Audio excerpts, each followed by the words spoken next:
नमस्कार प्रिय दर्शकों, मैं यश तिवारी आप सभी का स्वागत करता हूं प्रोफेशनल एस्ट्रोलॉजी पर।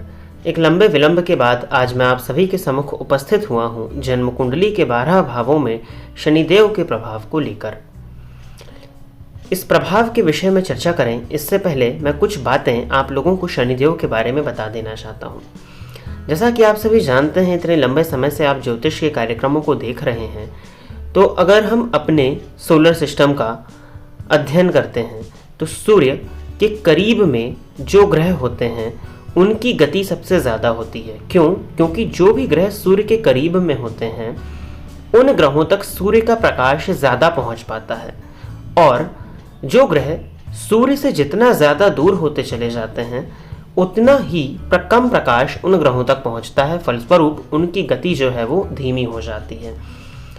इस हिसाब से शनिदेव जो हैं वो सूर्य से अत्यधिक दूरी पर, बहुत ज़्यादा दूरी पर हैं, जिस वजह से शनि की गति बहुत ज़्यादा धीमी है। शनि का नाम शनय शनय इस शब्द से पड़ा है, अर्थात बहुत ज़्यादा धीरे धीरे चलना। आप सभी जानते हैं कि शनिदेव 2.5 वर्ष एक राशि में व्यतीत करते हैं, तो किसी भी एक राशि पर इतने लंबे समय तक चलने की वजह से इनकी जो गति है उसको हम धीमा कहते हैं। अतः इनके जो फल भी मिलते हैं वो इनकी गति के हिसाब से ही धीरे धीरे करके लोगों को मिलते हैं। अच्छा, एक चीज़ मैंने और देखी कि शनिदेव को लेकर के लोगों के मन में डर बहुत ज़्यादा है। लोगों ने डराया भी है, हालांकि मुझे लगता है कि डर होना भी चाहिए, क्योंकि ये परेशान बहुत ज़्यादा करते हैं। परेशान किस तरह का? विलंबित कराते हैं हर चीज़ों को। किसी चीज़ के पीछे अगर आप लग जाओ तो जो काम लोगों का 2 दिन में होता है, अगर शनि आपके व्यक्तित्व से संबंध बना रहे हैं, जो कि मैं आगे बताने वाला हूं अभी, तो जो काम लोगों का 2 दिन में होता है वही काम 20 दिन में होने लग जाता है। यानी कि अत्यधिक संघर्ष, अत्यधिक विलंब करा देते हैं। लेकिन सदैव एक बात याद रखनी होती है कि शनिदेव की अंतिम परिणति जो होती है, अंतिम रिजल्ट जो होता है वो श्रेष्ठ होता है। कारण ये न्याय के देवता हैं, ये हमेशा न्याय करते हैं। आपने किस तरह से कर्म किए हैं उसका ज्यों का त्यों फल आप तक के पहुंचाने का काम करते हैं। इसी वजह से इनकी अंतिम परिणति हमेशा श्रेष्ठ होती है। कुछ बेसिक्स हैं जो शनि से संबंधित मैंने काफ़ी शुरुआती वीडियोस में बताए थे। हालांकि अब बहुत से नए लोग जुड़ गए हैं तो हो सकता है उन्होंने वो वीडियोस ना देखे हों, तो हम फटाफट उनको सम अप कर लेते हैं। शनिदेव को कालपुरुष का विषाद अर्थात दुख माना गया है। ये रोग के कारक हैं, और मेनली शनिदेव चाहते क्या हैं? ये चाहते हैं कि आप अकड़े मत, झुक जाएं। जहाँ पर आपको झुकने की आवश्यकता है वहाँ पर ये आपको झुकाना चाहते हैं।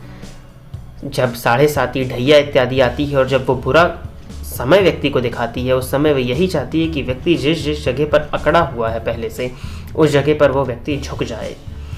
साथ ही साथ शनि को पश्चिम दिशा में बल मिल जाता है, और जन्म कुंडली का हम देखें तो सप्तम भाव पश्चिम होता है।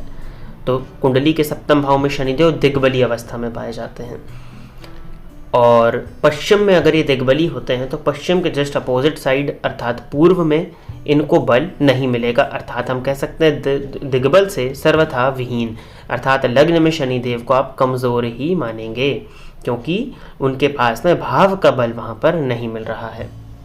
चलिए अब हम बिना विलंब किए अपने विषय पर आते हैं और जानते हैं कि जन्म कुंडली में अगर लग्न में शनिदेव जाकर के बैठेंगे तो क्या होगा।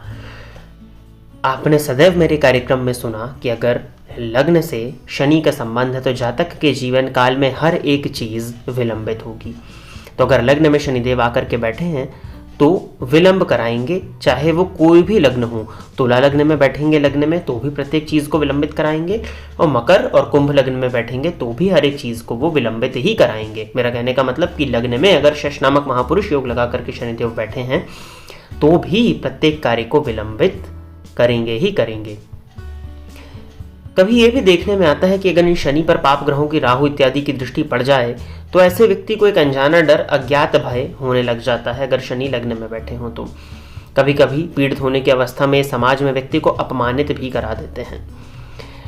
शनि के विषय में एक चीज़ यह है कि अगर ये लग्न से संबंध बना रहे हों, जहाँ भी इस वीडियो में मैं आगे कहूँगा कि शनि का संबंध लग्न से बनता है या लग्न पर इनकी दृष्टि पड़ती है, तो चीज़ें आपको मिल जाती हैं जिसके लिए आप एफर्ट्स करते हो, परंतु शर्त यही है कि उसके लिए आप अंत तक लगे रहें और मिल जाती हैं आपको चीज़ें आप जिसके लिए प्रयास कर रहे हो, परंतु शनि आपको उस काबिल बनाते हैं, रगड़ते हैं, घसीटते हैं, उसके बाद में आपको वो चीज़ प्राप्त होती है, क्योंकि ये व्यक्ति को विलंब करा के उस चीज़ के प्रति योग्य बना देते हैं। ऐसे जातकों के लिए सलाह मैं यही देना चाहूँगा कि झूठ से बचें। लग्न में शनि होते हैं तो उनकी तीसरी दृष्टि तृतीय भाव पर पड़ती है, तो व्यक्ति को पराक्रमी बनाते हैं, पराक्रम में वृद्धि करते हैं। हालांकि छोटे भाई के साथ में रिलेशनशिप्स को ये खराब कर देते हैं। सप्तम भाव पर दृष्टि पड़ने से दाम्पत्य के सुख में भी कहीं ना कहीं कमी आ जाती है और विवाह जो है वो विलंबित हो जाता है। जन्म कुंडली का बाकायदा मिलान करके ही विवाह करना चाहिए अगर लग्न में शनि बैठे हैं तो। हालांकि केंद्र में शनि है तो बाकायदा पॉइंट बाय पॉइंट कुंडली मिला करके ही आप विवाह करें।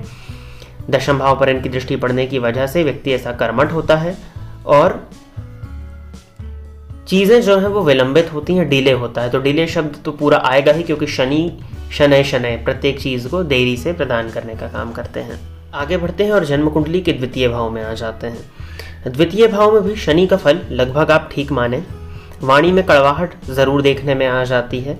चतुर्थ भाव पर इनकी दृष्टि पड़ती है तो माँ के स्वास्थ्य में परेशानी आ जाती है। पैतृक संपत्ति से संबंधित भी कभी कभार परेशानी आते मैंने देखा। अष्टम भाव पर शनि की दृष्टि पड़ जाए तो ऐसे व्यक्तियों की रुचि तंत्र मंत्र में अधिक हो जाती है, परंतु अगर मंगल का संबंध भी शनि या अष्टम भाव से इस स्थिति में बन जाए तो चोट चपेट एक्सीडेंट दुर्घटना की शिकायत होती है। हालांकि अष्टम पर शनि की दृष्टि होती तो आयु के कारक है और आयु भाव को देख करके आयु की वृद्धि करते हैं। 11वें भाव में पर इनकी दृष्टि पड़ती है धन भाव से, तो आय में फ्लक्चुएशंस होने लगते हैं, इनकम विलंबित होती है। लाभ हो जाता है परंतु विलंब से लाभ होता है। और धन भाव से बैठ करके लाभ भाव से संबंध बना रहे हैं तो अगर ऊपरी कमाई का भी योग जो है वो बनता है। जन्म कुंडली के तृतीय भाव में आकर के अगर शनि बैठ जाए तो छोटे भाई के साथ में संबंध को खराब कर देते हैं, परंतु व्यक्ति को पराक्रमी बनाते हैं। अपनी तीसरी दृष्टि ये जन्म कुंडली के पंचम भाव पर डालते हैं, तो शुरुआत की जो पढ़ाई रहती है उसमें थोड़ा सा डिस्टर्ब ला देते हैं। नवम भाव पर दृष्टि पड़ने से भाग्य का साथ तो मिलता है, परंतु विलंबित भाग्य का साथ मिलता है, लेकिन कल्पना से लगभग अधिक ही मिलता है। 12वें भाव पर अगर दृष्टि डाल दें तृतीय भाव से बैठ करके तो पापक ग्रह है, तो गलत जगह पर व्यक्ति का व्यय भी हो सकता है। ऐसे लोगों को सलाह यही दी जाएगी कि गरीब की मदद करें। दान देने की बात नहीं कह रहा हूँ, व्यक्ति को उसका अधिकार दें। जैसे श्रमिक है तो उनकी सहायता करें। आप समझ सकते हैं मैं क्या कहना चाह रहा हूँ। आगे बढ़ते हैं और जन्म कुंडली के चतुर्थ भाव में आते हैं। चतुर्थ भाव में अगर शनि बैठे हैं तो ये माँ के साथ संबंधों को खराब करेंगे या माता की सेहत में परेशानी लाएंगे। छठे भाव पर इनकी दृष्टि पड़ेगी तो व्यक्ति को शत्रुहंता तो बना देंगे, परंतु हड्डियों में पैरों में दर्द की शिकायत हो सकती है। दशम भाव पर दृष्टि डालेंगे तो कार्य क्षेत्र में सफलता तो दिलाएंगे, परंतु लग्न पर दृष्टि होने से व्यक्ति के हर काम विलंबित होंगे। शनि का व्यापार करते हैं तो श्रेष्ठ होता है, लेकिन कार्य विलंबित होते हैं, इस बात को आप जान लीजिए। जन्म कुंडली के पंचम भाव में अगर हम देखें तो ज्ञान और संतान की तो ये वृद्धि कर देते हैं, लेकिन विवाह और को विलंबित। सबसे पहले तो देखिए तीसरी दृष्टि सप्तम पर जाएगी तो विवाह विलंबित होगा। विवाह विलंबित होगा तो संतान ऑब्वियसली बात है कि विलंबित होगी, परंतु ऐसा व्यक्ति दिमाग से बहुत तेज होता है, ज्ञान उसके पास में होता है।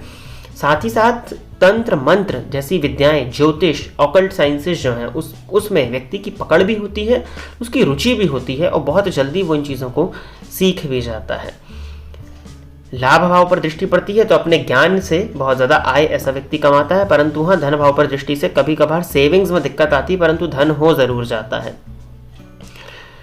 पीड़ित अवस्था में होते हैं तो गलत खर्च भी हो सकता है, और पैतृक संपत्ति का सही से इस्तेमाल करते हैं तो लगभग स्थिति यहाँ पर ठीक देखने में आती है, परंतु चीज़ें विलंबित होती हैं। बड़े भाई के सुखों में कमी आती है और विवाह भी विलंबित पाया गया है। अगर जन्म कुंडली के षष्ठ भाव में देखें तो ये शत्रुहंता योग है। यहाँ पर शनि कारक होते हैं, परंतु ना चाहते हुए भी ऐसे व्यक्तियों के शत्रु बन जाते हैं और ऋण भी बढ़ता रहता है। गुप्त रोग होने की संभावनाएं भी बनती हैं, परंतु ये आयु को लंबा करते हैं क्योंकि इनकी तीसरी दृष्टि जन्म कुंडली के अष्टम भाव पर पड़ती है। तंत्र मंत्र में ऐसे लोगों की रुचि होती है और इलेक्ट्रॉनिक्स आइटम्स में बहुत ज़्यादा व्यय होता है। छोटे भाई के साथ में संबंध खराब हो सकते हैं क्योंकि इनकी 10वीं दृष्टि जन्म कुंडली के तृतीय भाव पर पड़ेगी। अब जन्म कुंडली के सप्तम भाव में देखें तो मैंने आपको बताया कि यहाँ पर ये दिग्बली हो जाते हैं, परंतु विवाह विलंबित हो जाता है। उम्र से बड़ा जीवन साथी देखने में आया है और कभी कभार उम्र से बहुत ज़्यादा छोटा जीवन साथी भी देखने में आया है। भाग्य भाव पर दृष्टि पड़ती है, वही बात हो जाती है, विलंबित भाग्य होता है। विवाह के बाद भाग्योदय होने की संभावनाएं बनती हैं। माँ के साथ में संबंध खराब होने लगते हैं, परंतु प्रॉपर्टीज़ की मात्रा जो होती है वो काफ़ी अच्छी देखने में आती है। जन्म कुंडली के अष्टम भाव में अगर शनि बैठ जाएंगे तो व्यक्ति को आध्यात्मिक बनाएंगे और आयु को लंबा कर देंगे। जीविकोपार्जन में अत्यधिक संघर्ष, क्योंकि तीसरी दृष्टि दशम भाव पर पड़ेगी, बहुत ज़्यादा संघर्ष कराएंगे। करियर में रगड़ते हैं मेनली आप कह सकते हो। द्वितीय भाव पर दृष्टि पड़ेगी, वाणी को कड़वी करेंगे। पंचम भाव पर दृष्टि पड़ने से संतान विलंबित होगी, और अगर किसी भी शुभ ग्रह का प्रभाव पंचम पर नहीं है तो संतान पर स्पेशली ध्यान रखना चाहिए, क्योंकि संतान बिगड़ सकती है। जन्म कुंडली के नवम भाव में अगर शनि आकर के बैठ जाएंगे तो भाग्य की वृद्धि करेंगे। आध्यात्म में, तंत्र मंत्र में व्यक्ति की रुचि होगी। आय में ज़रूर थोड़ा सा दिक्कत हो सकता है, विलंबित आय हो सकती है। छोटे भाइयों के साथ में इश्यूज़ रहेंगे, बड़े भाई के साथ में भी इश्यूज़ हो सकते हैं। शत्रुओं को नुकसान होगा, क्योंकि यहाँ पर छठे भाव पर दृष्टि पड़ेगी ना, तो शत्रु हंता बनाने का काम करेंगे, तो शत्रुओं को दूर करेंगे मेनली, तो बढ़िया है। आ जाते हैं जन्म कुंडली के दशम भाव में। दशम भाव में अगर शनि आकर के बैठ जाएं तो कार्य क्षेत्र में लाभ दिलाएंगे। इनसे संबंधित व्यापार किया जा सकता है। शनि से संबंधित व्यापार, व्यय तो होगा। प्रॉपर्टी का योग भी ये बना देंगे अपनी सातवीं दृष्टि चतुर्थ भाव पर डाल करके। दाम्पत्य विलंबित होगा, दाम्पत्य का सुख विलंबित होगा। हो सकता है पत्नी उदासीन हो, माता की सेहत में परेशानी आ सकती है। एक चीज़ और ध्यान रखने वाली है कि चतुर्थ भाव पर अगर शनि की दृष्टि पड़ेगी तो शनिदेव क्षेत्र के कारक हैं, चतुर्थ को देखते हैं। चतुर्थ भाव भूमि भवन का है, तो बहुवचन में प्रॉपर्टीज प्राप्त करा देते हैं, परंतु ऐसे लोगों को उस प्रॉपर्टी का सुख नहीं मिल पाता, वो सुख सुविधाओं को भोग नहीं पाते, भागम भाग में लगे रहते हैं इन चीज़ों को बनाने के। तो ये बात भी ध्यान में रखना ज़रूरी है। लाभ भाव में अगर शनि आकर के बैठ जाएंगे तो लाभ के लिए तो बहुत अच्छा है। ये बड़ी मात्रा में पैसा दिलाते हैं। लग्न पर दृष्टि पड़ती है, प्रत्येक कार्य में विलंबित करा देते हैं। गणित में ऐसे लोगों की रुचि बहुत अच्छी होती है और चोट चपेट लगने की संभावनाएं भी होती हैं, तो इस बात का स्पेशली ध्यान रखा जाए। हालांकि लाभस्थ शनि अच्छे होते हैं, क्योंकि लाभ के मामले में ये बहुत बढ़िया है। चीज़ें देर से ज़रूर मिलती हैं, परंतु लाभ के लिए तो बहुत ही अच्छा होता है। और अगर हम चर्चा करते हैं जन्म कुंडली के 12वें भाव में, तो ये खूब व्यय कराते हैं। हालांकि भौतिक सुख सुविधाएँ भी देते हैं। व्यक्ति अगर आध्यात्मिक हो तो पूछते हैं ना लोग अक्सर आजकल की मोक्ष की क्या स्थिति है, मोक्ष की क्या स्थिति है। तो व्यक्ति अगर आध्यात्मिक हो और सही धर्म पथ पर चलने वाला हो, कर्म उसके अच्छे हों, तो मोक्ष के द्वार को भी खोलने वाला बताया गया है 12वें भाव में बैठे हुए शनि को। धन संचयन में दिक्कत आती है, ऋण की परेशानी भी रहती है। भाग्य तो विलंबित होता ही है, क्योंकि दृष्टि पड़ती है नवम पर इनकी। प्रॉपर्टी बिकवाने का भी योग ये बन जाता है। अक्सर मैंने देखा कि शनि 12वें हो तो प्रॉपर्टी, बनी बनाई प्रॉपर्टी को बेचना पड़ जाता है, अगर जातक के निर्णय गलत हो रहे हैं तो। साथ ही साथ कोर्ट कचहरी से संबंधित भी परेशानियां आ सकती हैं, तो इनसे बचा जाए। अपने पैरों का ध्यान रखें, पैरों से संबंधित परेशानियां जातक के जीवन काल में देखने में आ सकती हैं। प्रिय दर्शकों, आज के इस वीडियो में हमने जाना कि जन्म कुंडली के प्रत्येक भाव में अगर शनिदेव बैठेंगे तो किस तरह से रिजल्ट देखने में आएगा। अब 2 पार्ट और बचे हुए हैं इस सीरीज़ के, जिसमें राहु और केतु के विषय में हम चर्चा करेंगे। उसके बाद में अन्य ज्योतिष से संबंधित विषय आपको इस चैनल पर देखने को मिलते रहेंगे। साथ ही साथ बृहत जन्म कुंडली वीडियो विश्लेषण और निःशुल्क जन्म कुंडली अध्ययन का कार्यक्रम भी चल रहा है। अगर आप भी ज्योतिष से संबंधित कंटेंट देखना प्रेफर करते हैं, पसंद करते हैं, और अगर आपको मेरे द्वारा बनाए गए ज्योतिषीय कंटेंट पसंद आते हैं, तो आप इस चैनल को सब्सक्राइब करें, ताकि आपको इन फ्यूचर मेरे द्वारा जो वीडियोस बनाए जाते हैं उनका नोटिफिकेशन आपको मिलता रहे। तो आज के लिए बस इतना ही। पुनः मुलाकात होगी, तब तक के लिए इजाज़त दीजिए। नमस्कार।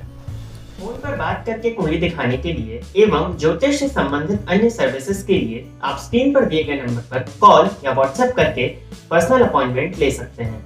अब आप YouTube के साथ साथ Facebook और Instagram पर भी मेरे अकाउंट को फॉलो कर सकते हैं, जहां पर आपको ज्योतिष से संबंधित जानकारी मिलती रहेगी।